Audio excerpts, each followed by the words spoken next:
Hello বন্ধুরা, video thumbnail ও title দেখে নিশ্চয়ই বুঝেছেন আজকের টপিক কি। বন্ধুরা, এই পৃথিবীটা যেন এক রহস্যময় জাল। প্রতিদিন আমরা যা দেখি, শুনি ও জানি, কিন্তু তার বাইরেও রয়েছে অসংখ্য তথ্য যা অবিশ্বাস্য হলেও সত্যি। আজকে এমনই কিছু অজানা তথ্য জানবো যেগুলোর পিছনে রয়েছে চমকে দেওয়ার মতো বৈজ্ঞানিক ব্যাখ্যা। তো চলুন শুরু করা যাক। আপনি কি জানেন, অক্টোপাসের শরীরে একটু নয়, রয়েছে 3টি হার্ট। এর মধ্যে 2টি হার্ট গিল বা শ্বাসযন্ত্রের রক্ত প্রবাহ করে, আর একটি তার মেন হার্ট যা তার সারা শরীরে রক্ত প্রবাহ করে।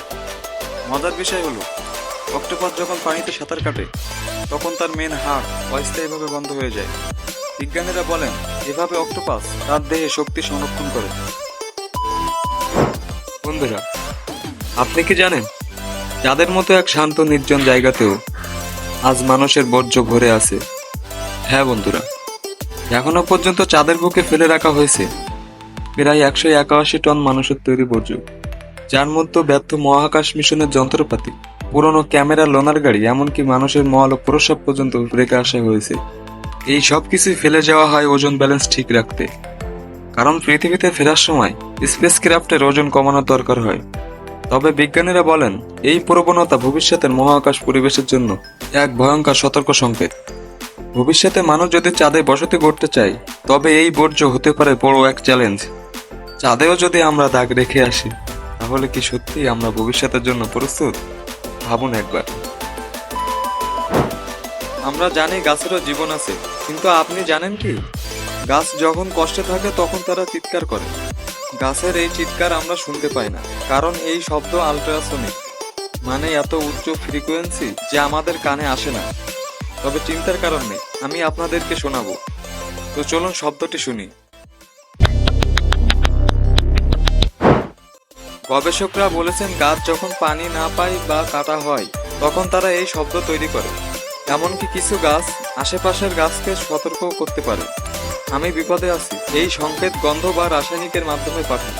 প্রকৃতি আসলে অনেক বেশি জীবন্ত ও অনেক বুদ্ধিমান, শুধু আমাদের বুঝে ওঠার অপেক্ষা। তো এবার থেকে আপনার চারপাশের গাছগুলোকে নতুনভাবে দেখুন। আপনি কি জানেন, একটি সাধারণ মৌমাছি তার পুরো জীবন জুড়ে মধু তৈরি করতে পারে মাত্র 1 চা চামচ। হ্যাঁ, ঠিক শুনেছেন, মাত্র 1 চা চামচ মধুর জন্য তাকে বসতে হয় প্রায় 90,000টি ফুলে। এই ছোট্ট প্রাণীটির প্রতিটি উড়াল, প্রতিটি ফুলে যাওয়া, সবটাই এক অবিশ্বাস্য ধৈর্য, পরিশ্রম আর নিখুঁত পরিকল্পনার ফল।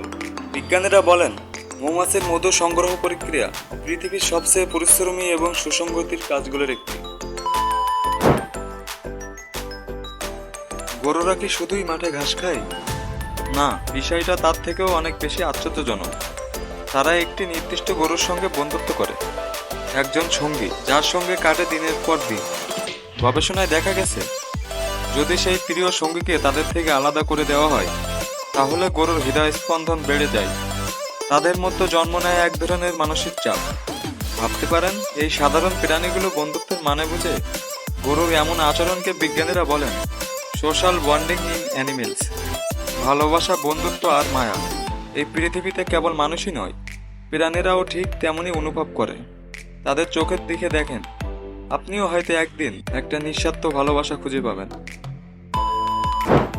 মহাকাশে এমন একটি গ্রহ রয়েছে যেটা আস্ত একখণ্ড হীরা। এর নাম 55 ক্যানকিরি ই।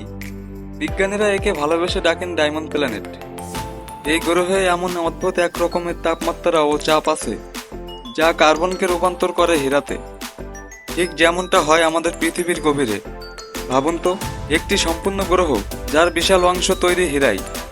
মহাকাশ শুধু বিস্ময়ে ভরা নয়, এটা যেন এক অজানা রত্নভাণ্ডার। এই ছোট্ট প্রাণীটিকে তো আপনারা সবাই জানেন, পিঁপড়া শ্বাস নেয়, কিন্তু জানেন কি, তাদের কোনো ফুসফুসই নেই। তাহলে তারা বাঁচে কিভাবে? তাদের শরীরের সাথে ছোট ছোট ছিদ্র আছে, আর সেই ছিদ্র দিয়েই তারা অক্সিজেন নেয় আর বের করে কার্বন ডাই অক্সাইড। এই বিশেষ পদ্ধতির নাম ট্র্যাকিয়া সিস্টেম। এত ছোট্ট একটা পিঁপড়া, তাদেরও আছে এমন অসাধারণ সিস্টেম। সৃষ্টিকর্তার সৃষ্টি সত্যিই অনেক রহস্যময়। এমনই অজানা ও চমকপ্রদক রহস্য জানতে আমাদের চ্যানেল দিগন্ত রহস্যকে সাবস্ক্রাইব করে পাশেই থাকুন। পরবর্তী ভিডিওতে আবারও ফিরছি নতুন রহস্য নিয়ে।